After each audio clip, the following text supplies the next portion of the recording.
Jẹ́ kí n tún fi tayọ̀tayọ̀ kí wa káàbọ̀ padà sórí Gist Entertainment TV. Gbọ́ ta ni standard ẹ̀ fẹ́ Funke Akindele?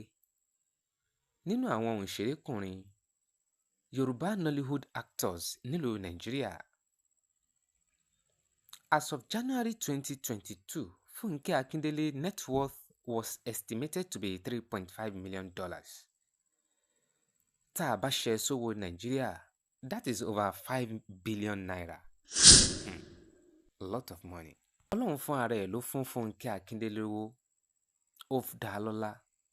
Ó fún nípò, ó sì fi sáàyè tó ga láwùjọ. Ọlá àti ipò tọ́lọ́run gbé Funke Akindele sí ipò tó ga ní láwùjọ débi wípé àwọn akẹgbẹ́ ẹ̀ tí wọ́n jọ ń ṣeré tíátà gan-an nígbà míì wọn ò mọ bọ́n ṣe lè address ẹ̀ mọ́. Bóyá kí wọ́n pè é láǹtí ni o àbí kán pè é lórúkọ torí pé ààyè tó wà láwùjọ ipò tó ga yàtà púpọ̀ ni. Ṣèbẹ́yìn náà ò gbàgbé ní kòpẹ́kòpẹ́ nínú ìdìbò tó kọjá Funke Akindele du ipò igbákejì gómìnà nílùú Èkó. Tó bá jẹ́ pé Funke Akindele wọlé ni ṣé ẹ mọ̀ pé ó di igbákejì gómìnà ìpínlẹ̀ Èkó nìyẹn. Tàwa ló tó bẹ́ẹ̀ láàrin àwọn òṣèrékùnrin Yoruba Nollywood actors tó lè dẹnu kọ́ àbí tó tẹ́rù Funke Akindele gbé tó bá jẹ́ wípé ó ṣe bẹ́ẹ̀ di igbákejì gómìnà lÉkòó.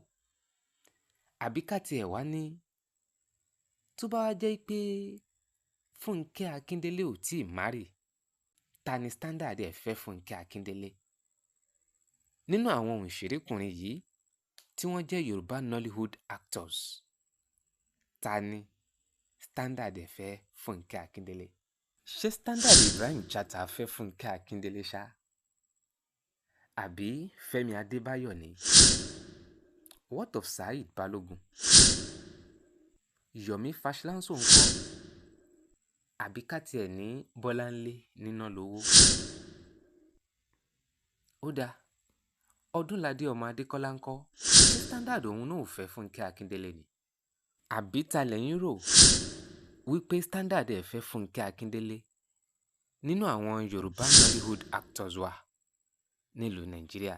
Ẹ drop sínú comment section fídíò yìí. Ẹ má gbàgbé tó bá jẹ́ ìgbà àkọ́kọ́ rèé tẹ̀ ń darapọ̀ mọ́ wa lórí ìkànnì yìí, ẹ tẹ subscribe button kí ẹ dẹ̀ like fídíò yìí. Ẹ ṣé bẹ́ẹ̀ ṣe wà pẹ̀lú wa. Ẹ ní róhun gbé sọnù bí ò ṣe bí ọmọ láṣẹ Ọlọ́run ọba mi òkè.